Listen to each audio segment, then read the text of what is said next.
One of my favorite lines is they interview these mall rat girls and they go, maybe God's a massive babe.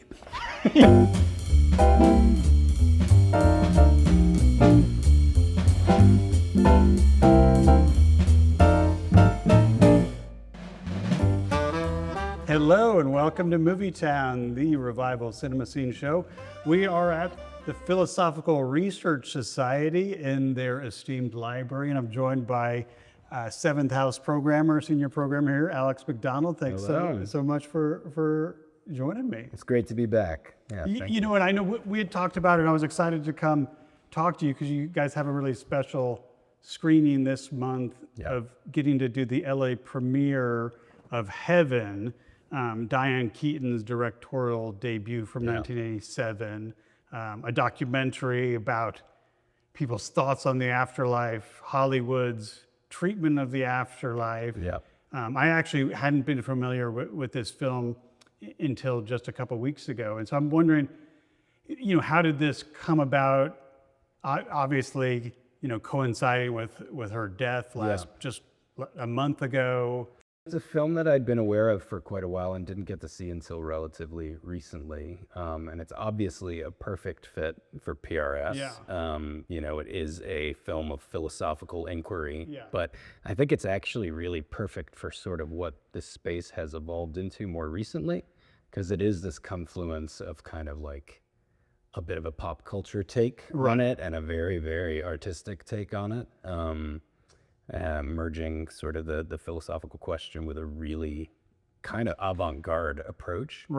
And so it wasn't until she passed, obviously, that I realized, like, okay, well, so many other theaters are showing Annie Hall and Interiors and all these other films, and what's the PRS version of that? And it's to show this film finally. So I was able to get in touch with one of the film's producers, and he was very excited to hear from me and let me know that they were actually, in tribute to her, restoring the film or doing a new remaster of the film. And so that came about because she passed away. So it hadn't been like something that she had sort of, you know, instigated. I didn't know if it was that. No, it hadn't been in the works until after she passed, and then he set to it right away. And he was a good friend of hers. They stayed friends for many, many years. And he said this one was one of the projects she was proudest of. So getting it back out there and getting it to a new audience felt like a great way to honor her. And so we're excited to be doing that. This is not only, I think, the LA premiere, but I think it's going to be the first screening period of this new remaster. And supposedly it looks gorgeous, so I'm looking forward to it. And do you know much about its history? Like, did it get a theatrical release in 1987? It did, yeah. I mean, she went on Letterman to talk about it, I think. And it started off as it was supposed to be a television movie, and it just expanded from there. I think it was supposed to be kind of a public TV thing. And it just grew into a feature from there. And it's a really fascinating film. It is a big swing for somebody like that to come out of the gates with a film like this. So I'm very excited for people to see it. It's going to be a revelation. Yeah, I mean, it's really interesting because as soon as, you know, you had mentioned that, like, I mean, I really wasn't familiar with her as a director. You know, kind of took me looking up to see, that she had done like Hanging Up. That film. And then the one that I had known was, what was it, Unlucky Heroes or what was that? What the heck is that? Totally called? off on the title. Or is that Ordinary? No, I'm blanking. Unstrung Heroes. Unstrung Heroes. Yeah. I had seen that one, but didn't know that she had directed it. And that one's got some really fun performances in it. But it's really interesting that she took like this. You know, you normally think of actors like going to step behind the camera. They take a drama heavy kind of like performance. Get some other actors, and she really went in a very different direction. Very different. That does feel like probably more what you like that the public or like a movie fans would associate with her personality too. The film like feels very much like I mean, her, you know. She was such a fascinating, eclectic person, you know, just in her way she carried herself, her interests, what she brought to roles, you know, all of her little kind of idiosyncrasies. She was a very authentic person. Yeah. And I feel like this, as a first film, feels, like you said, very authentic to her.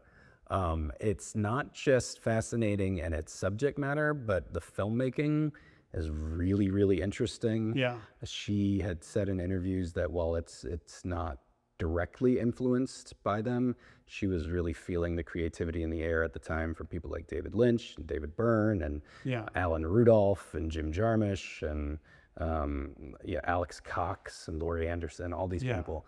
So there's a bit of that real kind of experimental energy that's entering it. There's like shades of Spalding Gray in it. Yeah. No, I really liked, like, the things that stuck with me, I think, the most were this, like, the use of repetition, both in the film clips. Yeah. And I didn't know sometimes if the voiceover was from a film or had been recorded and then brought into, like, had been recorded for the film, but then she like loops, she's like looping these things and creating all this energy like with the audio to then lead into like, Are You Afraid to Die? Right. Well, that's one of the things that's so amazing about it is the editing. It feels sort of like post hip hop, like sample based to me, because for anyone who's not familiar, should we talk about what the film is? Sure. Oh yeah. People, So basically, it's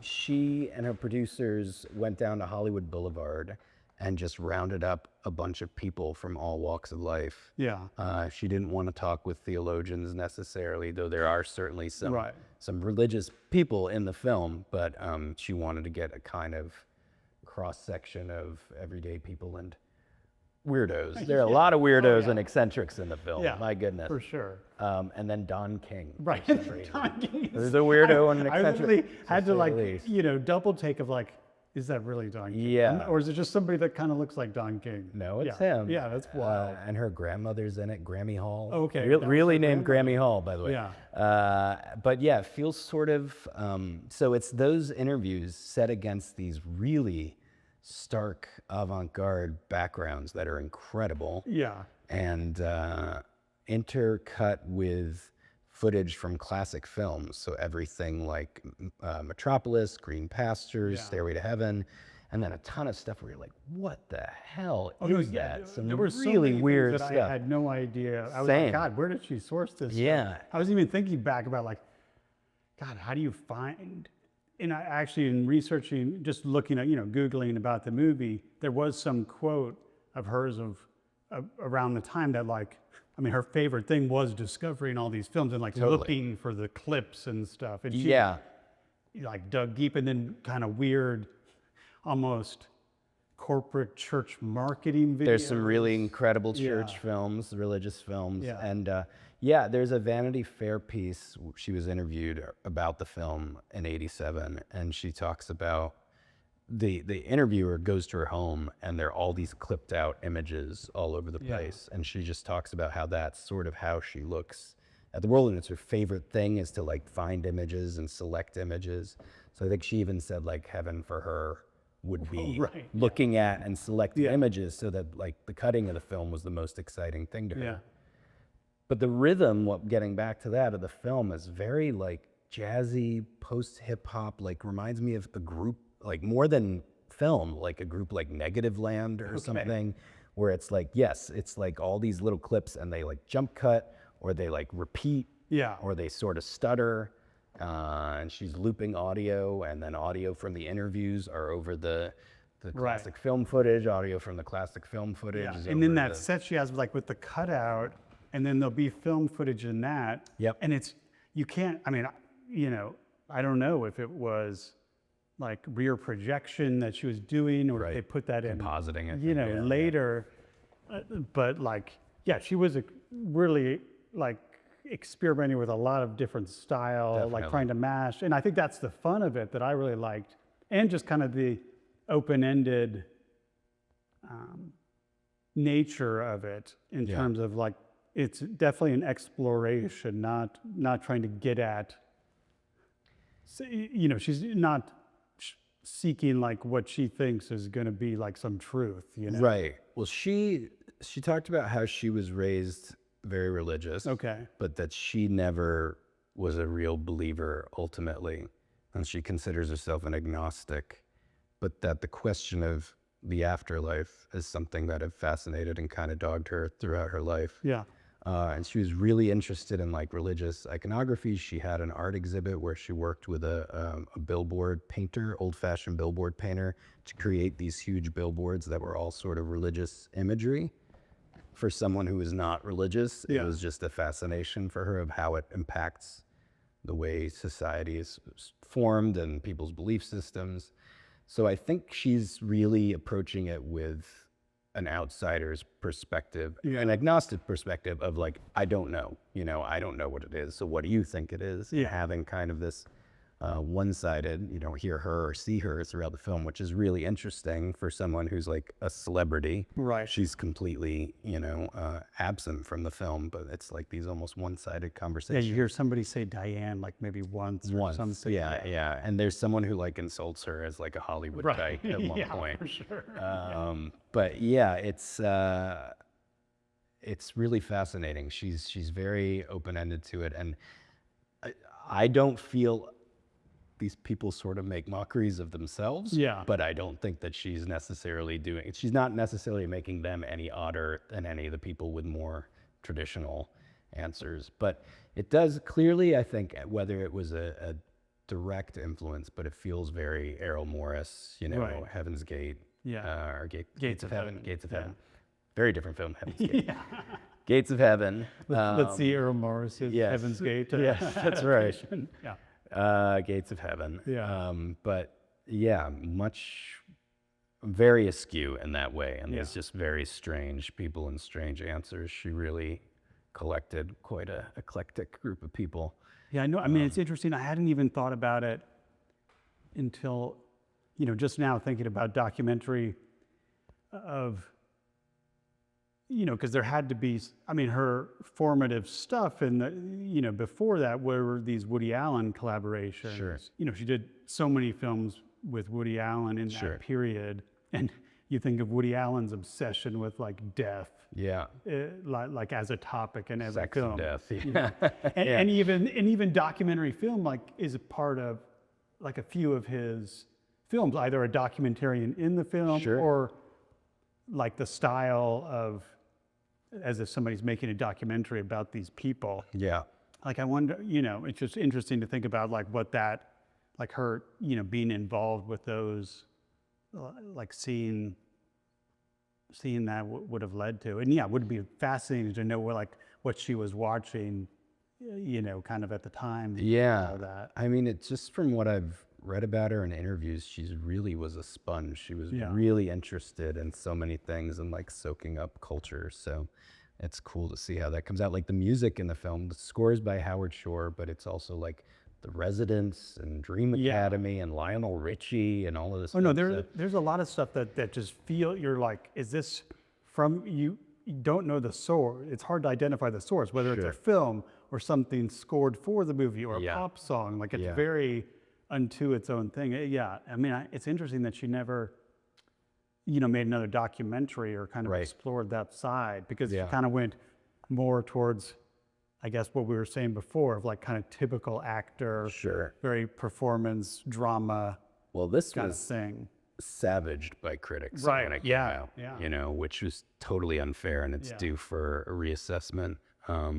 So I'm guessing that had an impact on her continuing to make films like this. But I'm glad that didn't, that there wasn't that insecurity or whatever before she made it, and that this was made, So, but it's it's a shame, because she would have been a really interesting avant-garde filmmaker. I mean, you think about like Agnes Varda or something, like growing, and I mean, who knows how much the instinct was there, but I mean, it was really fun to discover this movie, especially, when, I mean, obviously there's a lot of films being programmed of hers out there now, and it tends to kind of lean towards some of the dramatic Woody Allen stuff, or even like Looking for Mr. Goodbars have like a very big, yes, I kind of feel the same, like I think she's great in it, But Oh no, I love that film. I can never watch it. oh no, The ending it's hard is, for me to like, the tell most people to brutal. go. It's hard for me to tell people to go watch it unless it's like, yeah,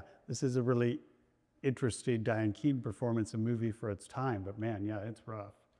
That ending is worse than any horror movie. Yeah. Anyway, Yeah. but yeah, it's fascinating, and it really does stand on its own. Like I said, you can see some influences in it, Yeah. but she's got a really unique voice already. Yeah. As a filmmaker. Had you looked at, in addition to this film, any like pairing it with others or doing other of her like films as an actor this month? No, because that felt really well covered by Right. other theaters. Right, And, yeah. they're doing a great job, and Yeah. it's a little less. I'm sure there are films in her filmography that would feel kind of more of a fit for what we do here, but this Yeah. was the obvious one, and I felt that it was Yeah. well covered by great Yeah. other cinemas. Yeah, no, the one that jumped out to me that I was like, oh, I'm glad somebody's playing this is Love and Death. Sure. Just to like have a very fun kind of off the wall Yeah. of those Woody Allen collaborations besides just, Yeah. Interiors or Annie Annie Hall Hall. kind Yeah, of yeah, regular. sure. But Uh, yeah, and are there other, like, I don't know why I immediately thought of Jack Nicholson and like Drive, He Said, or something of like another actor's like directorial debut. Is that something like that this made you think about other Definitely. like actors, films? Yeah, you could put a series together Yeah. of actors like big swings Right. when they start directing. Yeah. I can't remember what the other one that came to mind was Paul Newman. I can't remember what his first directing Paul film was. Newman's. Did he direct Sometimes a Great Notion? Was that his first film? feel like it might directed have it. been. He definitely Yeah. directed it. I don't know if that it was was his first. Yeah. But again, that's like, a very unique film. Yeah. Certainly. Yeah. And I guess, Warren Beatty ended up making some pretty big Sure. films. Yeah, if not directing, producing, making Yeah. so many of those films happen. Yeah. Yeah. That would be a fantastic Yeah. series. That's pretty interesting. Actually, the last theater I worked with did that. All these films that Warren Beatty got made, Oh, really? either by being in them or producing them. Oh, that's interesting. But yeah, fascinating. Yeah. Are there even any of her contemporaries, like actresses, like female filmmakers that went on to direct something? I'm trying to think of something. I'd have to give that a little Yeah. more thought and research. It's just but interesting that it doesn't, like, there's not, nothing stands out yeah. right away. Right. You Yeah. know. But then again, this probably wouldn't stand out for most people. Right. Either, I mean, you know. yeah, it does. It's so interesting, like which films. I mean, obviously because of her death and this connection to the afterlife and like the timing of it, this is one that would pop up Yeah. from her having made. But it's interesting that it doesn't, come up when there has been so much attention paid to women directors. Yeah. in the Yeah. It's recent very time, true. It's very true. But yeah. Yeah. So I'm very glad you guys are showing it. Yeah, Oh, me too. and are there any like, is there a Q&A or anything with it? Arnie Holland, who is one of the producers of the film, is going to be here, and he'll chat a bit about the process of getting on board with it and filming it and finding all these people and just Diane's creative process and its restoration or remastering and all of that. So yeah, we'll have. Yeah, that would be really interesting to kind of hear the story of the film coming to be, I think. Yeah, absolutely. There's some quotes from it I wanted to share. Oh, that yeah. are so hilarious. Well, it's broken into segments like "What is heaven? Do you believe in heaven? Are you afraid to die?" And there's one that's called "Is there sex in heaven?" Yeah, that's a very like memorable one that I feel like got a lot of mention when I was like looking it up. Yeah. And Well, and one of the answers were pretty great. the answers are great. My favorite is one of the kids goes, "Sure, but what happens? You make little dead people?" Oh yeah, that was incredible. Yeah, that was pretty like an incredible answer. Yeah. What's waiting for you in heaven? More stuff for less. Muppets is one of the answers. Mansions. Got a Lots lot of mansions. Yeah. When describing what they think LA is like, they say like LA, New York, or Miami. It's just a city. Ground is made of cotton balls and stuff, where people eat fluffy food like marshmallows. Yeah, no, and then there was that incredible like found church video of the pastor talking about it. It's 7 million times larger than any of these cities actually. Yeah, yeah. You know, so wouldn't you like to go? Yeah, exactly.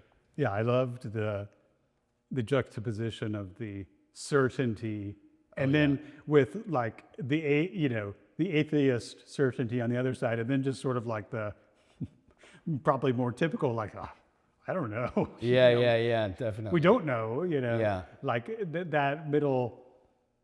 That was so interesting, and yeah, it did. Now that you say that she was brought up kind of religious background, it's interesting because it is a very like Christian. You know, it really only touches on kind of the Christian. There's one part where they touch on Hinduism, right? Yeah. Yes, where he plays the like. But yeah, the recording. Yeah, the recording, but yeah, pretty. It feels like it's interacting with her kind of world or what she had been exposed to. Well, I mean, also just these are the people she picked up off the street. Right. It's the predominant ideology. But like she's showing like the church videos and has like some evangelical Christian pastor kind of people on there. Most definitely. That I assume they weren't just off the street. I don't know. Yeah. No, I'm sure. Yeah. I'm sure. Yeah. Yeah. One of my favorite lines is they interview these mall rat girls and they go, maybe God's a massive babe. Yeah, that was great. It's highly quotable. Yeah. I think people are going to be cracking up. Oh, yeah. It's No, really some of the funny. lines are really funny. Yeah, it would be very fun to watch, like, to see kind of what the crowd responds to. I mean, it certainly made me think of, because, I saw it here a few months back, Los Angeles Plays Itself. Sure. Just the idea of, like, film clip movie. And, this is obviously very different, like very much more experimental. Sure. Than like presentational. Not an essay film. Yeah. Yeah. Where it's using them in different ways, but it does explore kind of, that connection between, imagination, dream of film, of just, there is such a joy just to like watch film clips. Yeah. Like put together in an artistic way, like with music or whatever it is, both as like, God, what is that movie? I mean, there were a few like, oh, what is that? Yeah, there's some incredible imagery. And like, I didn't know Green Pastures. And so he just kind of like, oh, wow, that's a, crazy kind of production in film history that I didn't know. And to be reminded of the Powell and Pressburger, like that, the stairway elevator stuff is just so incredible. Yeah. Yeah. And it's all remarkable cut into the context of this too, because it becomes this juxtaposition of like, what do people think? What does Hollywood think? What do these filmmakers think? How do they envision it? Yeah.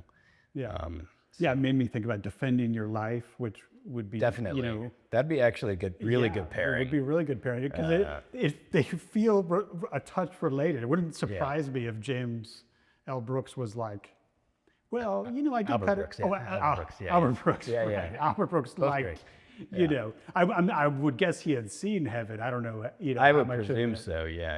Would be an influence, but that, just the influence that film has had on like so many kind of comedic writers and stuff.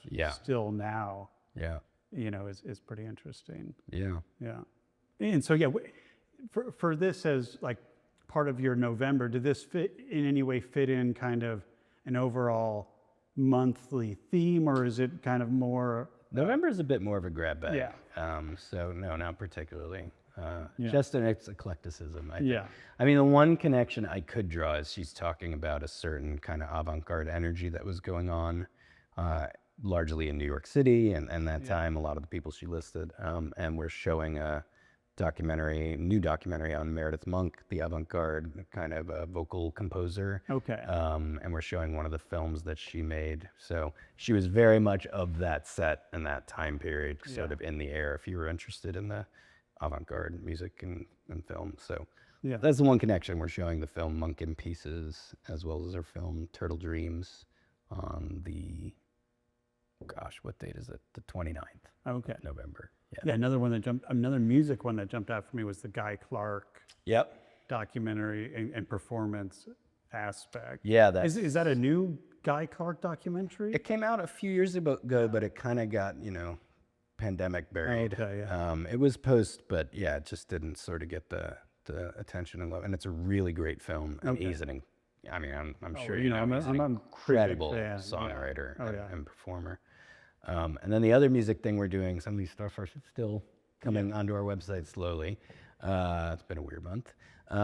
Is we're doing an evening with Brian Jonestown Massacre. Oh, wow. A good chunk of the band will be here because they're on tour, and we're showing a film that they made of like a impromptu psychedelic jam session. It's never been screened anywhere before. When was that shot? It was shot in the, I think like 2010, 2011. It's called God Is My Girlfriend, an evening of more contemporary sitar music. But yeah, it's about a 45-minute film, and then they're going to be here to talk about it, and it'll be really cool. It's great. If you're a fan, it's I saw that manna from just heaven. like If you're not, then you might be converted. Ago. Yeah. I didn't.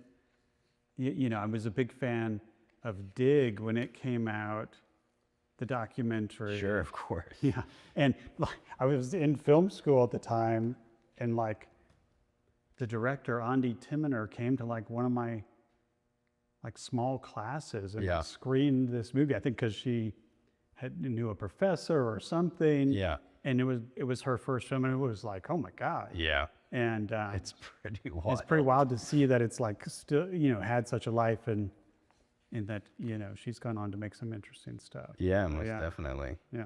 Yeah, that's going to be a fun night. Yeah, that's cool. And so, are they playing as well, or they're just? No, they're just going to be here to chat. I know Joel from the band, who's quite a character, Dig, is going to be here. We'll see if Anton comes. Yeah. But that'll be interesting no matter what. Yeah, he used to. I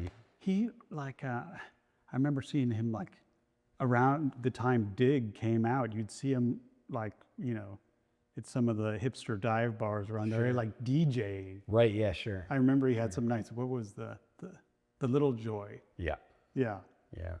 One of the other films we're showing this month that has a tangential connection, just that it's a really far out, wild documentary, is this film called John Lilly and the Earth Coincidence Control Office by filmmaker, really great filmmaker. She does both documentary and narrative films, named Courtney Stevens.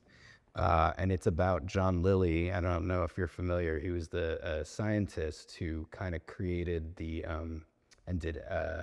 he was the inspiration for both Day of the Dolphin and Altered States. Okay, wow. Because he was kind of a psychonaut scientist who experimented with isolation tanks, separate sensory deprivation tanks, and LSD, and also with trying to teach dolphins to speak.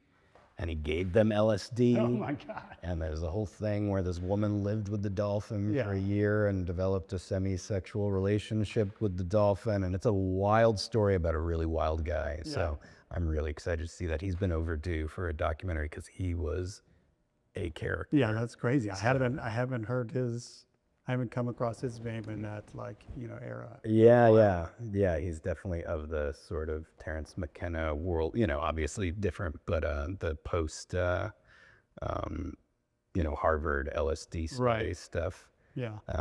So that's gonna be fun. We're presenting that with Los Angeles Film Forum and Bibliomancers, who are incredible small press label who have a new book out. That's all about new age paperbacks and tracts and stuff. They collect, kind of similar to what Diane Keaton does. They collect all this imagery from old books and covers, and they put out books that collect all of those together. So they've got a new age one that we're tying in with this. So excited. Yeah. Well, what sounds like a very, very good month. Thanks for having me out. Thank you. Chatting about this. We'll see you guys in heaven. Yeah. All right. Thanks so much. Yeah. All right.